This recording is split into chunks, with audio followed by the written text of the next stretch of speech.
Tonight on Reporting Scotland, a 17-year-old boy has died at Polmont Young Offenders Institution. Jonathan Beadle's death comes 2 years after the Scottish Government pledged to stop sending under-18s to the facility. We hear from the mother of another inmate who died there. The only thing that surprises me is not more young people are dying.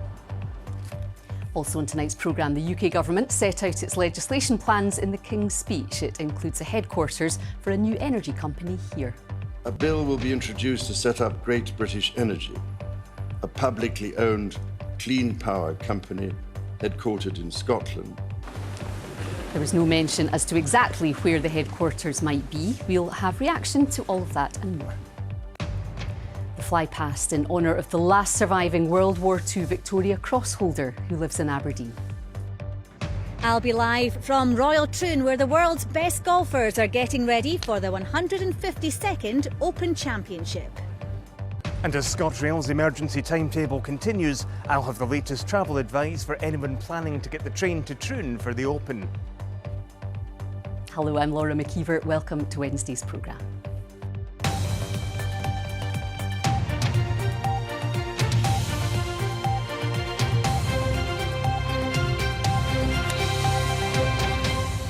A 17-year-old boy has died at Polmont Young Offenders Institution 2 years after the government pledged to stop sending under-18s to the facility. The Scottish Prison Service confirmed that Jonathan Beadle died on Saturday. The BBC understands he took his own life. A fatal accident inquiry, which is mandatory for any death in custody, will be held to examine the circumstances. Katrina Renton reports. Jonathan Beadle was 17 years old. He died in Polmont Young Offenders Institution on Saturday. He had previously been in a secure children's unit before being moved to Polmont. He was convicted after pleading guilty to a charge of acting in a disorderly manner and having weapons with intent to assault and murder a 16-year-old girl. The Scottish Parliament has passed legislation that no child should be in prison, but has yet to be enacted.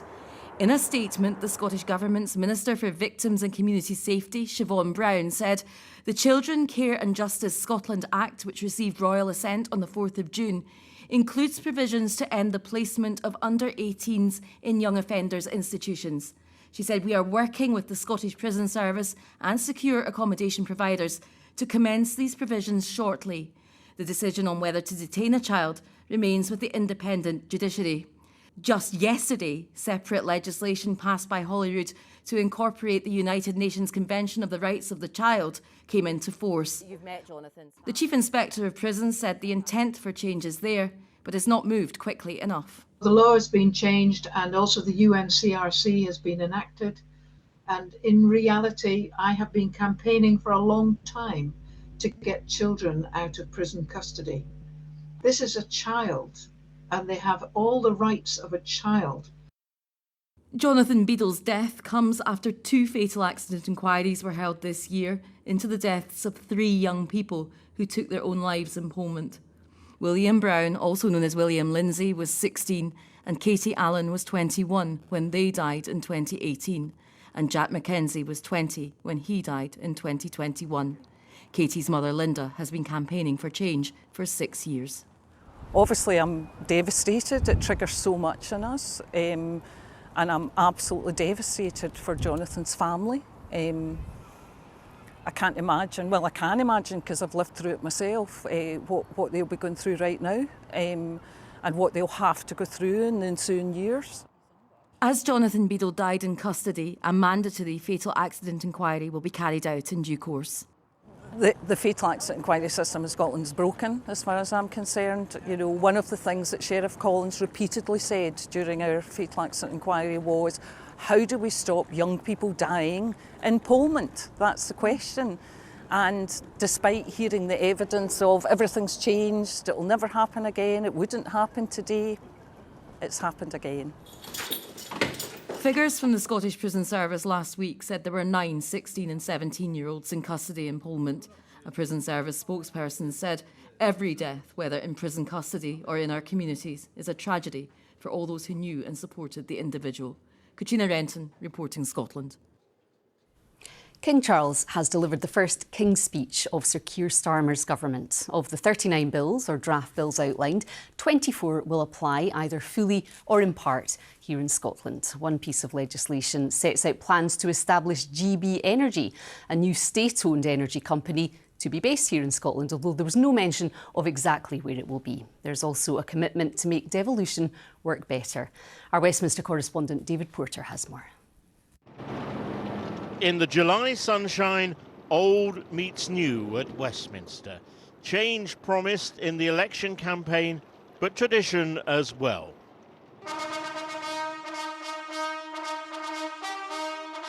Pomp and pageantry combined with a wish to get things done. And a new government in a hurry to get on with things. My government will govern in service to the country. The speech delivered by the monarch, but the words very much the government's. A blizzard of legislation is promised. Securing economic growth will be a fundamental mission. My government will seek a new partnership with both business and working people. And as expected, a commitment to a new energy company. A bill will be introduced to set up Great British Energy, a publicly owned clean power company headquartered in Scotland. And a desire to try and make devolution work better. My ministers will establish a new Council of the Nations and Regions to renew opportunities for the Prime Minister, heads of devolved governments and mayors of combined authorities to collaborate with each other. Among the other announcements that will affect Scotland in some shape or form, a bill to improve transport links and renationalise the railways, legislation to boost workers' rights, and a new law to increase the legal smoking age and limit the marketing of vapes. This already has Holyrood's blessing. Sir Keir Starmer! No more wedge issues, no more gimmicks, no more party political strategy masquerading as policy. This is an agenda focused entirely on delivering for the people of this country. Now, the party opposite has successfully tapped into the public's desire for change. But they now must deliver change, and we on this side of the House will hold them accountable for delivering on the commitments that they made to the British people. And from the new main opposition parties, this. When it comes to some of the biggest issues of the day, like eradicating child poverty, the Labour Party aren't seeking to take action. So what we're going to do is try to force them to take action to ensure that the two-child benefit cap that was introduced by the Conservative Party is scrapped. This one does have the feel of a new government, some excitement, some fresh ideas, 40 bills. Very different, but we've yet to see the details, so we don't know how it's going to pan out. I want to see both governments working together for the betterment of the communities that I represent and across Scotland more generally. I think that's what people want in Scotland. They want to see politicians in every government working together for the better of Scotland. And I think if anybody looks at the 39 bills in the King's Speech, this is setting the country on that pathway to change for that decade of national renewal, putting politics back in the service of the country. The dignitaries and the horses and carriages may have departed. Now the real politics and the real work begins. David Porter, reporting Scotland, Westminster. Well, the plans set out in the King's Speech aim to unlock growth in the economy and improve living standards for working people. Devolution means only some of those measures may apply here in Scotland, but there are signs the Scottish Government may be willing to work more closely with Sir Keir Starmer's team to deliver shared goals. Our business correspondent David Henderson reports. This new Labour government wants to get the economy moving, build a stronger, fairer society. But how? In the King's Speech, we saw a detailed roadmap, and there are signs today the Scottish Government might be willing to work with them on a shared agenda. The people of Scotland have been very clear that they want to see more consensus, more unity and more collaboration in our politics, not least because they've come through a really difficult time with austerity, cost of living crisis and so on. And the Prime Minister has made overtures to work with the Scottish Government. There's been a lot more respectful dialogue, and I think you saw that in the King's Speech. There's huge focus in this King's Speech on growing the UK economy, but key measures designed to achieve that, like planning reform and building more homes, will not apply here in Scotland. Among the changes planned, new laws to protect workers' rights, making sick pay and parental leave more widespread. They'll be UK-wide, but they've been welcomed here by trade union leaders. Fundamentally, security of employment, the ability of workers, particularly young workers, to go to work, to know that that work is secure, to know that their income is guaranteed because they're not on a zero-hour contract. That is the building blocks of a more confident economy. More details emerged on the plans to set up GB Energy, a publicly owned energy firm based in Scotland.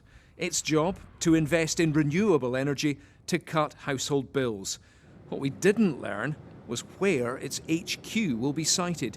I think the government should have taken this opportunity, made it really clear that they would base GB Energy in the energy capital of Europe, right in Aberdeen. I think that would have been good for jobs in the northeast, and it's really disappointing that they haven't taken that opportunity today. Sparking fresh life in the economy is the aim of most new governments. This one's put that goal front and centre, and we'll soon find out if they can deliver. David Henderson, reporting Scotland. Well, we're joined now from Westminster by our chief political correspondent, Lindsay Bewes. Lindsay, this was quite an ambitious statement of intent today from this new government. Laura, this was Sir Keir Starmer's opportunity to demonstrate that he is going to turn election manifesto promises into legislation, and there was a significant number of bills announced today, 39 in total, more than half of those wholly or at least in part applying to Scotland, and many of those could have a significant impact on people's lives. Things like that legislation aimed at improving employment rights and a bill to phase out smoking, that one left over from the last UK government as unfinished business. But this wasn't just about legislative ambition from the Prime Minister today. He was intent on demonstrating that he wants to improve the relationship with the devolved administrations, and that consensual tone was reciprocated by the Scottish Government. You heard from the Deputy First Minister Kate Forbes there saying that she was pleased that talk about respecting the devolved settlement was reflected in today's King's Speech. The SNP administration at Holyrood content, for now at least, to leave that sharper political criticism to their colleagues at Westminster. And yet, Lindsay, opposition parties are arguing the new legislation doesn't go far enough.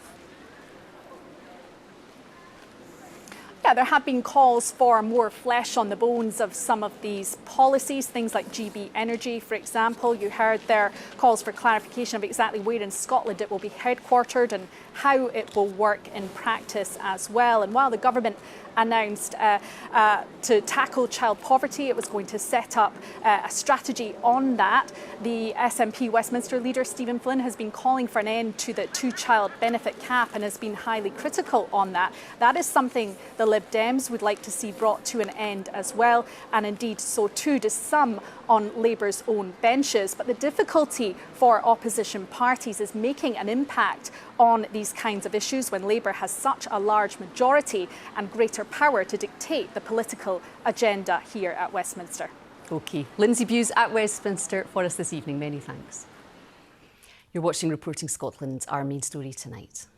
A 17-year-old boy has died at Polmont Young Offenders Institution. Jonathan Beadle's death comes 2 years after the Scottish Government pledged to stop sending under-18s to the Young Offenders Institution. And the fly past honour for the last surviving World War II Victoria Cross holder who lives in Aberdeen.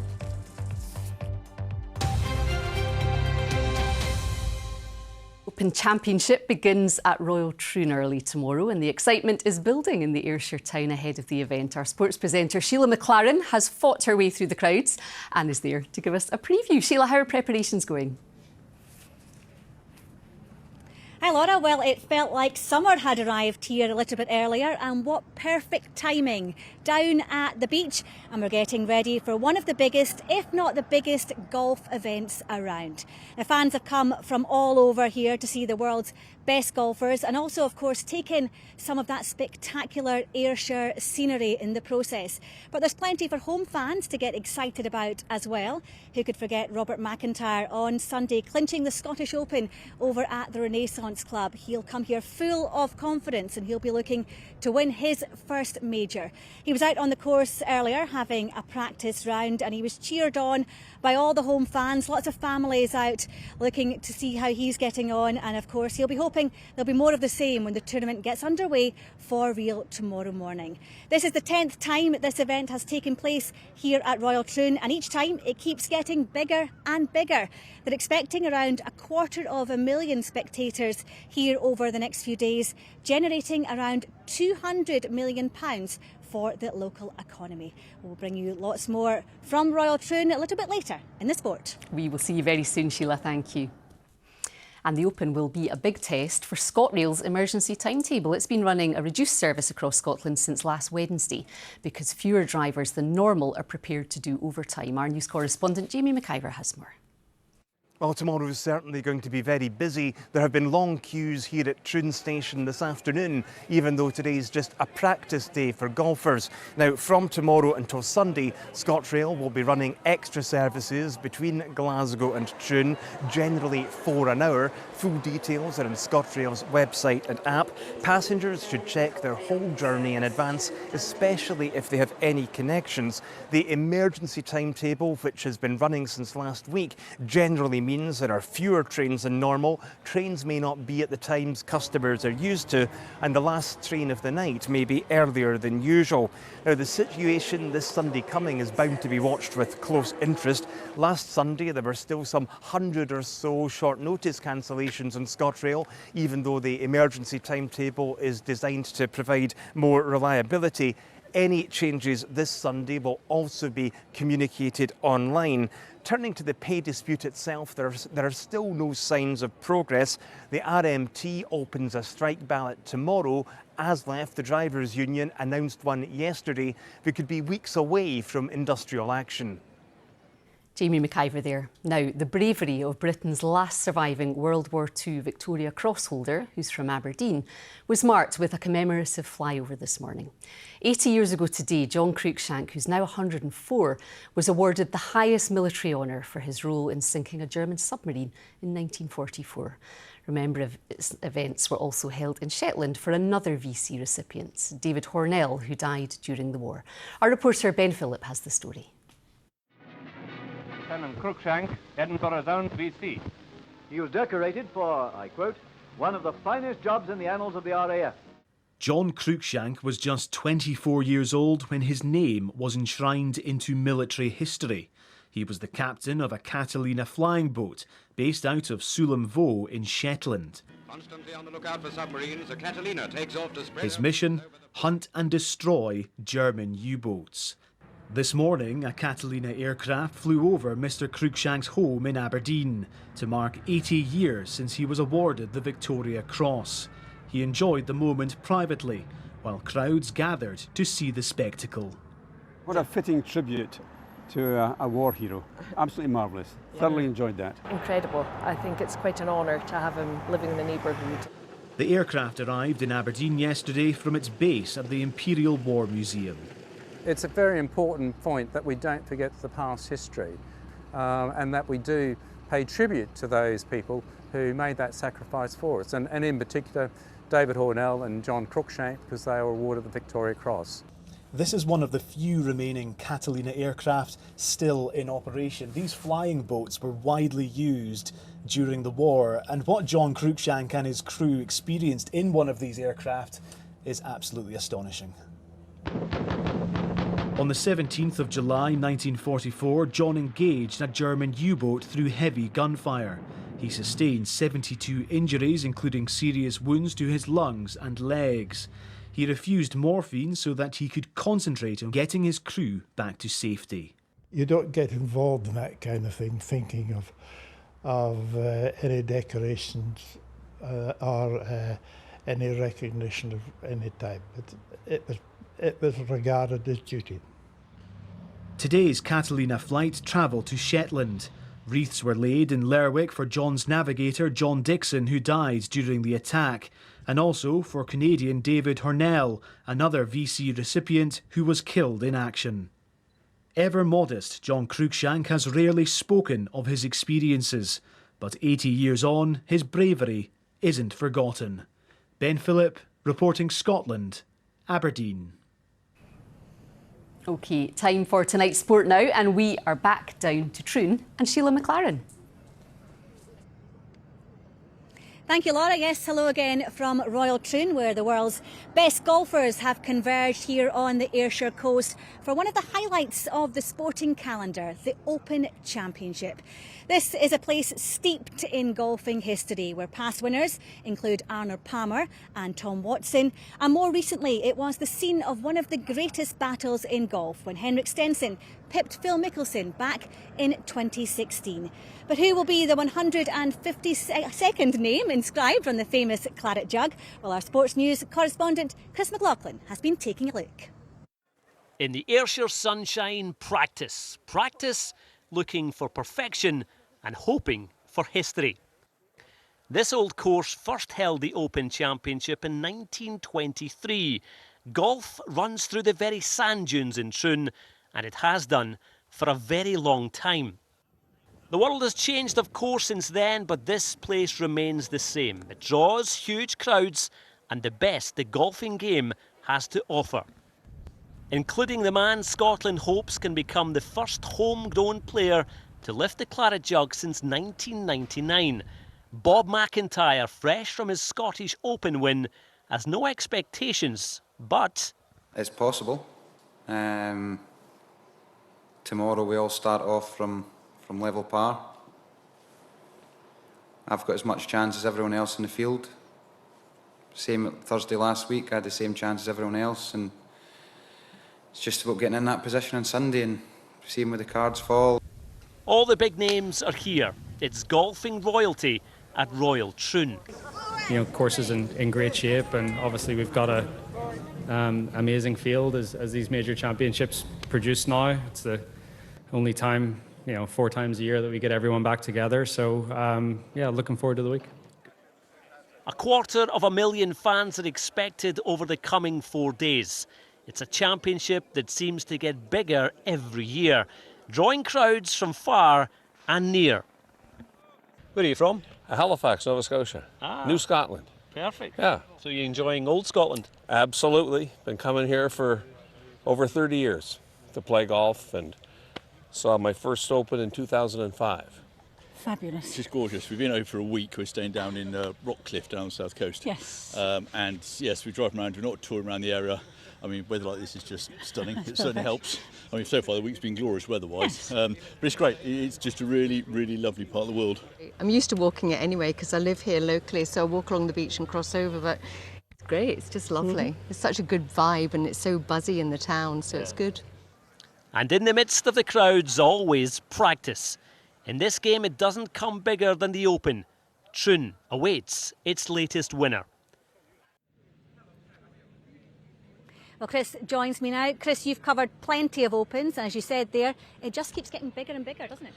It does, and you can point, Sheila, to the obvious things. As you mentioned earlier on, record-breaking crowds expected this weekend, 250,000 people. There is a bigger prize pot this year as well, over £13 million, £2.4 million for the winner. But even that aside, as we were saying earlier on today, just walking around here, the hospitality tents seem bigger. There's more happening.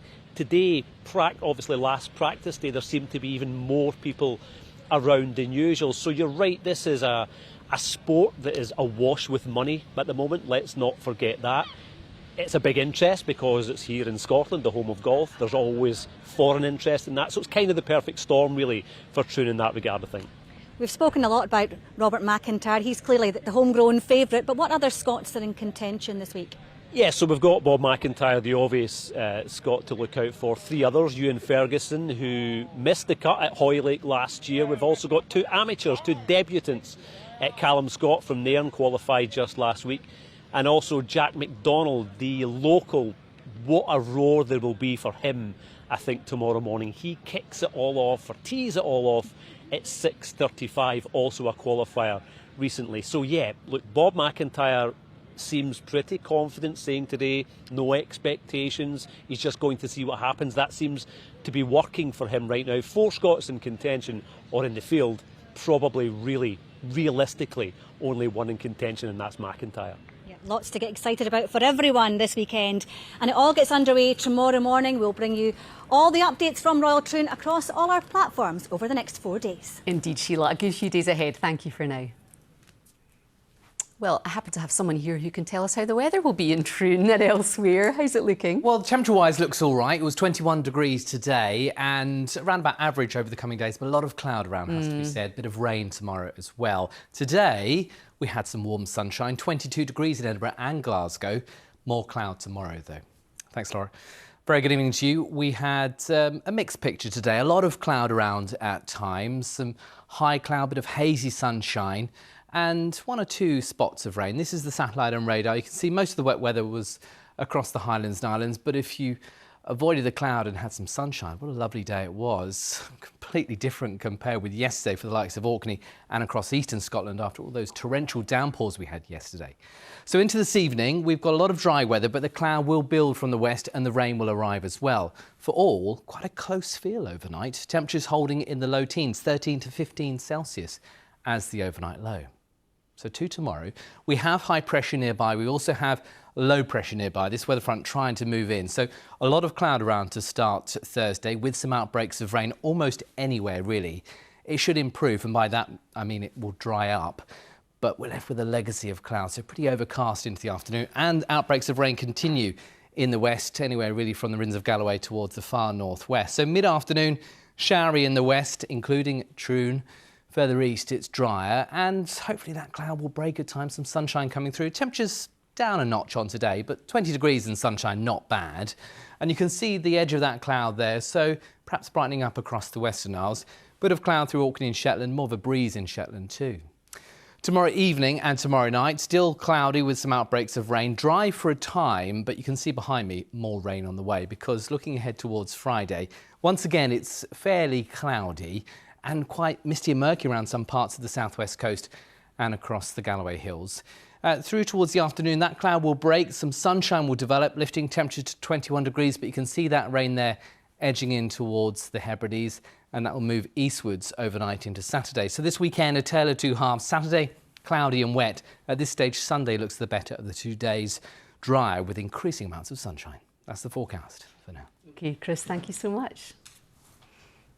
And thank you for being with us tonight. Anne McAlpine will be here with your late news around 10:30. And you can join me, if you like, on the 9 on BBC Scotland in just a couple of hours. But from all of us here on the team, enjoy your evening and we will see you later on, I hope. Bye-bye.